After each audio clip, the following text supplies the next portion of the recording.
Lods, alam niyo ba kung anong tawag dito? Ito yung ampalayang kapa dito sa amin sa probinsya sa Nueva Ecija. So, alam niyo ito napaka-healthy nito kapag hilaw niyo siyang kinain talaga. So, napakasarap. So, try natin.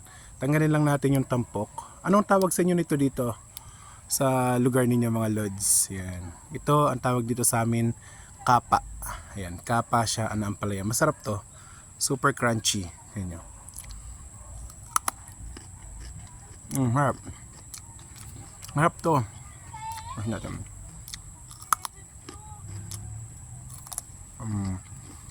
Harap. Mas masarap to pagkahilaw. Masarap siyang papakin. Kasi wala pa kasing kaming kanin.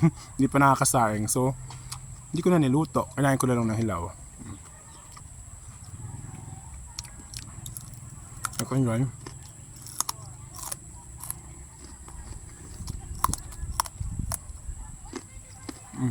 Mahap siya.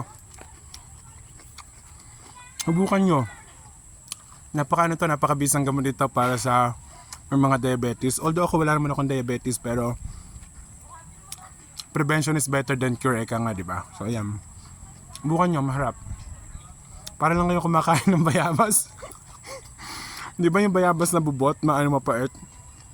So mas mapait to, pero although alam nyo namang ang palaya, talagang mapait. So, kung gusto nyo maging healthy, ako minsan binablender ko to, pero may kasama siyang apple. Nakalagyan ko ng konting sugar.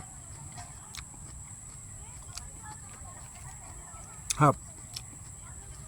Ang crunchy.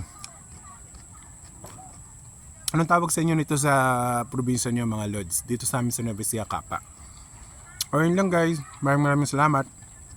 Thank you po sa panonood sa aking small videos. Ayan.